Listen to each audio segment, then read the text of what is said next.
جب لوگ بدل جائیں، حالات سخت سخت ترین ہو جائیں تو اللہ والو پریشان نہیں ہونا، تہجد کو تھام لینا ہے۔ اللہ کی مدد ایسے آئے گی کہ آپ کا گمان بھی نہیں ہوگا۔ اللہ والو جب انسان بہت زیادہ تکلیف میں ہوتا ہے، دکھوں نے اسے گھیر لیا ہوتا ہے، پریشانیوں نے اس کے گھر میں ڈیرا ڈال ریا ہے، ہر چیز جب حد سے بڑھ جائے، کوئی آسرا نظر نہ آ رہا ہو، کوئی وسیلہ کوئی سبب پیدا نہیں ہو رہا، تو اللہ رب العزت کیا فرماتے ہیں؟ اللہ رب العزت یقیناً جب انسان پر دکھ تکلیف یا مصیبت حد سے بڑھ جائے تو اسلام اور احادیث نبوی صلی اللہ علیہ وآلہ وسلم ہمیں صبر، دعا اور اللہ کی رحمت کی طرف رجوع کرنے کی تعلیم دیتے ہیں۔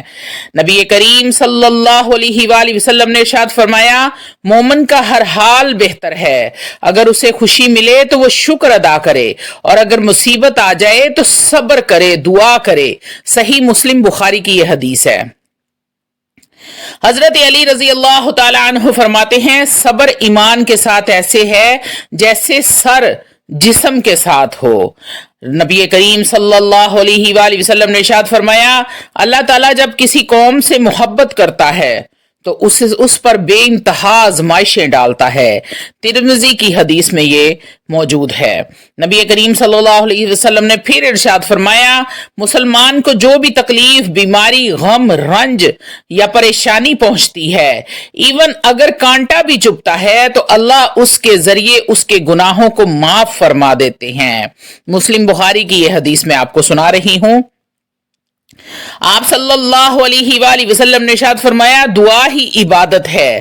مصیبت کے وقت اللہ سے دعا مانگنا نجات کا ذریعہ ہے۔ اپنے رب کو پکارنا، جب بھی کوئی مصیبت آن پڑے، جب بھی کوئی پریشانی آن پڑے، اتنی زیادہ ہو کہ آپ کو کوئی راستہ نظر نہیں آ رہا، آپ بے بس اور خود کو مجبور سمجھنے لگ گئے ہیں، تو دعا کے لیے ہاتھ اٹھا دیں، تہجد کے سجدوں کو لمبا کر دیں، اپنے رب کے قریب ہو جائیں، اپنے رب سے راز و نیاز کریں، اپنے رب کو اپنے دکھ تکلیف اور پریشانی بتائیں کہ اے میرے اللہ، تو نے مجھے پیدا کیا ہے، میں تیری بندی ہوں، میں اس پریشانی میں ہوں، میں اس آزمائش میں ہوں، میرے اللہ میں اس آزمائش میں پوری نہیں اتر سکتی، میں بڑی گناہگار ہوں، میرے مالک مجھ پر رحم و کرم والا معاملہ فرما، میرے گناہوں کو بخش دے، میری آزمائش کو ختم کر دے، ٹال دے میرے اللہ، میری یہ دکھ مصیبتوں کا جب وقت ہے اس کو ختم کر دے۔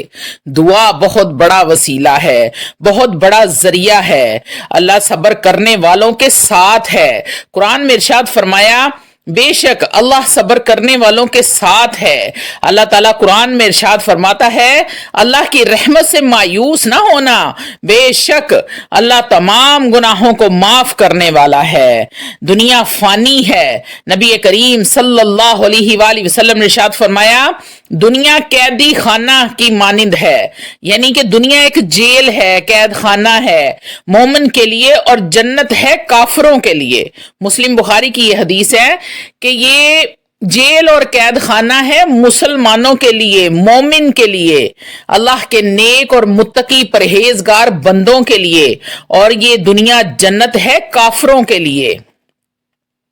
حضرت عائشہ رضی اللہ تعالی عنہ بیان کرتی ہیں کہ نبی کریم صلی اللہ علیہ وآلہ وسلم نے ارشاد فرمایا، مسلمان کو جو بھی تکلیف پہنچتی ہے وہ اس کے گناہوں کا کفارہ بن جاتی ہے۔ یہ بھی مسلم بخاری کی حدیث میں ہے۔ اللہ والو اپنی تکلیفوں پر اللہ سے شکایت نہ کیا کرو، بلکہ صبر کا دامن تھاما کرو، اور اللہ رب العزت کا شکر ادا کیا کرو کہ اے میرے مالک، تو جس رنگ میں رکھے میں راضی ہوں، تو جس حال میں رکھے میں راضی ہوں، لیکن اللہ کو اللہ کی رحمت کا واسطہ دینا مت بھولا کریں، کیونکہ اللہ رب العزت خود فرماتے ہیں، جب میرا کوئی بندہ مجھے میری رحمت کا واسطہ دیتا ہے تو مجھے اپنے عزت اور جلال کی قسم کہ میں اس کی دعا کو یا اس کی اس بات کو پورا نہ کروں، مجھے شرم آتی ہے میں اپنے بندے کو خالی ہاتھ لوٹا دوں۔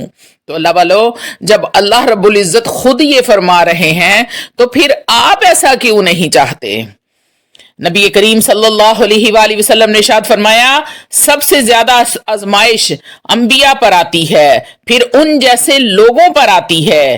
قرآن میں فرمایا گیا جو صبر کریں گے انہیں بے حساب اجر دیا جائے گا۔ اللہ رب العزت خود فرماتے ہیں بے شک مشکل کے ساتھ آسانی ہے۔ قرآن مجید فرقان حمید کہتا ہے کہ تم مجھے پکارو میں تمہاری دعاؤں کو قبول کروں گا۔ نبی کریم صلی اللہ علیہ وآلہ وسلم نے اپنے بیٹے ابراہیم کی وفات پر آنسو بہائے اور فرمایا دل غمگین ہے، آنکھیں اشکبار ہیں، لیکن ہم وہی کہیں گے جو اللہ کو راضی کرے۔ مسلم بخاری کی یہ حدیث ہے۔ تو اللہ والو جب آپ کا کوئی چلا جاتا ہے تو آپ نے آنسو بہانا منع نہیں فرمایا گیا، لیکن اللہ سے شکوہ کرنا منع کیا گیا ہے کہ یا اللہ تو نے اس کو کیوں لے لیا، یہ تو میرا بڑا پیارا تھا، یہ میرا محبوب تھا، تو نے اس کو کیوں واپس بلا لیا۔ تو اللہ والو اس بات کو نبی کریم صلی اللہ علیہ وآلہ وسلم کے بیٹے کے ساتھ اس کو دیکھا کریں، سوچا کریں کہ جب انہوں نے آنسو نہیں بہائے، ان کا دل بھی غمگین تھا، آنکھوں میں آنسو بھی تھے، لیکن وہ اللہ کو راضی کرنے میں مشغول تھے کہ میرا رب راضی ہو جائے۔ تو آپ نے اپنے نبی کریم صلی اللہ علیہ وآلہ وسلم کے نقش قدم پر چلنا ہے۔ علماء اکرام فرماتے ہیں صبر 3 قسم کے ہیں: مصیبت پر صبر کرنا، عبادت پر صبر کرنا اور گناہوں سے بچنے پر۔ شکر اور صبر کا ملاپ۔ نبی کریم صلی اللہ علیہ وآلہ وسلم نے ارشاد فرمایا جو شکر کرتا ہے وہ بھی اجر پاتا ہے اور جو صبر کرتا ہے وہ کامیاب ہو جاتا ہے۔ قرآن مجید فرقان حمید میں فرمایا جو لوگ صبر کرتے ہیں ان کے لیے جنت کی خوشخبری ہے۔ نبی کریم صلی اللہ علیہ وآلہ وسلم نے پھر ارشاد فرمایا تکلیف پر ثواب ملتا ہے۔ جو شخص کسی مصیبت پر صبر کرتا ہے اللہ رب العزت اس کے درجات بلند فرماتا ہے۔ صبر کرنے کا مطلب ہے کہ اپنے رب کا شکر ادا کرنا، رب سے گلہ نہیں کرنا، شکوہ نہیں کرنا، شکایت نہیں کرنی، دنیا والوں کے سامنے یہ نہیں کرنا کہ اللہ نے پتہ نہیں ایسا کیوں کر دیا، اللہ نے میرے ساتھ یہ ناانصافی کر دی، اللہ نے ایسے کر دیا، اللہ نے ویسے کر دیا۔ بس یہی کہنا ہے کہ میرے مالک کو یہی منظور تھا، میرے رب کو یہی منظور تھا، ہو سکتا ہے کہ اس میں میرے لیے کوئی بہتری ہو، اس لیے میرے رب نے میرے ساتھ یہ معاملات فرمائے ہیں۔ نبی کریم صلی اللہ علیہ وآلہ وسلم نے ارشاد فرمایا امید کا دامن نہ چھوڑنا، اگر تم اللہ پر توکل کرو جیسا کہ کرنے کا حق ہے تو وہ تمہیں ایسا رزق دے گا جیسے پرندوں کو رزق دیتا ہے۔ ایک اور حدیث میں نبی کریم صلی اللہ علیہ وآلہ وسلم نے ارشاد فرمایا، مسلم بخاری کی یہ حدیث ہے، آپ لوگ پھر مجھے کامنٹ میں پوچھتے ہیں کہ آپ حدیث کا حوالہ کیوں نہیں دے رہے، تو یہ مسلم بخاری کی حدیث ہے۔ آپ صلی اللہ علیہ وآلہ وسلم نے ارشاد فرمایا مصیبت کے وقت یہ دعا کرو انا للہ و انا الیہ راجعون اللہم اجرنی فی مصیبتی واخلف لی خیرا منہا۔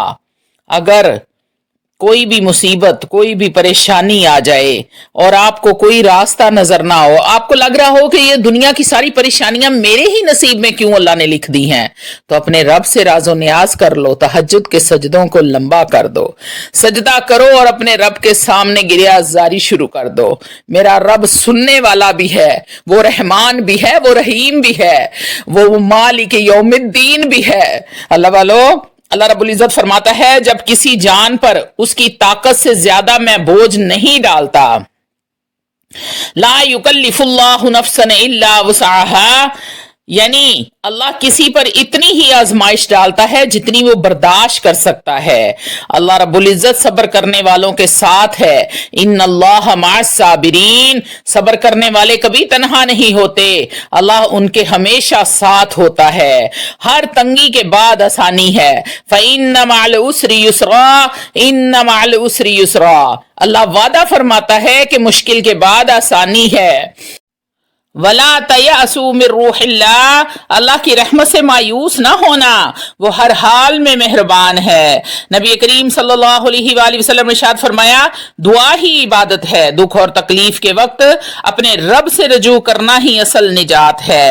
نبی کریم صلی اللہ علیہ وآلہ وسلم نے ارشاد فرمایا آزمائش محبت کی نشانی ہے، جب اللہ کسی بندے سے محبت کرتا ہے تو اس پر آزمائشیں ڈالتا ہے۔ یہ آزمائشیں دراصل اللہ کی قربت قربت کا ذریعہ بنتی ہیں۔ تو اللہ والو جب آپ پر آزمائش آئی ہوتی ہے اس آزمائش میں گھبرایا نہ کریں، بلکہ اللہ کا شکر ادا کیا کریں اور صبر جمیل کیا کریں۔ آج میں آپ کو ایک چھوٹا سا واقعہ بھی سناؤں گی جو آپ کے ایمان کو تازہ کر دے گا۔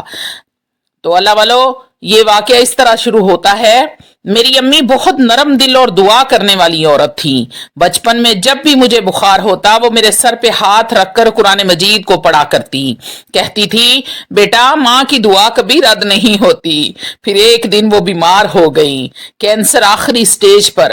ڈاکٹروں نے کہا تیاری کریں، وقت زیادہ نہیں ہے۔ میں ہر رات اللہ سے گڑ گڑا کر دعا کرتی، یا اللہ میری ماں کو بچا لے، مجھے کچھ دے دے لیکن میری ماں ٹھیک ہو جائے۔ لیکن وقت گزرتا گیا، وقت ہاتھ سے نکلتا گیا، پھسلتا گیا اور امی کی تکلیف بڑھتی گئی۔ ایک رات میں ان کے پاس بیٹھی تھی، وہ بڑی ہی کمزور ہو چکی تھی، سانسیں دھیمی، آواز مدھم۔ میں نے ان کا ہاتھ پکڑا، آنکھوں سے آنسو گر رہے تھے۔ امی نے میری طرف دیکھا، مسکرائیں اور کہا بیٹا ہر دکھ اللہ کا بدلہ دیتا ہے، صبر کرنا، صبر ہی اللہ رب العزت کو پسند ہے۔ ان اللہ مع الصابرین، صبر کرنے والے ہی اللہ کو پسند ہیں۔ یہ ان کے آخری الفاظ تھے۔ وہ مسکرا کر دنیا سے رخصت ہو گئی۔ میں چیخی، روئی، زمین پہ گری، لیکن وہ جا چکی تھی نہ کبھی واپس آنے کے لیے۔ پھر میں نے قرآن کھولا، پہلی آیت پر جو نظر آئی پڑھی تو وہ یہ تھی ان مع العسر یسرا، بے شک ہر تنگی کے بعد آسانی ہے۔ مجھے لگا امی نے خود جواب دیا ہو کہ صبر کرو بیٹا، اللہ ضرور بدلا دے گا، اور آج میں ان کی دعاؤں کے صدقے کامیاب ہو گئی ہوں۔ لیکن دل کا خلا کبھی نہیں بھرا، ہر جگہ پر ماں یاد آتی ہے۔ جب ماں کا نام آتا ہے تو آنسو زاروں قطار گرتے ہیں۔ اللہ والو ماں کی قدر کر لو، جن کی ماں حیات ہے، دنیا میں زندہ ہے، وہ اپنی ماں کی قدر کر لیں۔ ماں جیسا کوئی نہیں ہوتا۔ اگر ماں زندہ ہے تو اس کے پاؤں دبایا کریں، اس کے لیے دعا کیا کریں، اس کو گلے لگایا کریں، پیار کیا کریں۔ اگر وہ چلی گئی ہیں تو آنکھیں بند کر کے اللہ سے کہو یا اللہ میری ماں کی قبر کو جنت کا باغ بنا دے، اے اللہ میری ماں کی قبر کو جنت کا باغ بنا دے، اس کے تمام اگلے پچھلے ظاہری باطن جو بھی گناہ تھے ان کو معاف فرما کر جنت الفردوس میں اعلیٰ سے اعلیٰ مقام عطا فرما دے۔ یا رب العالمین میری ماں کو نبی کریم صلی اللہ علیہ وآلہ وسلم کے ہاتھوں سے جام کوثر پینا نصیب کرنا۔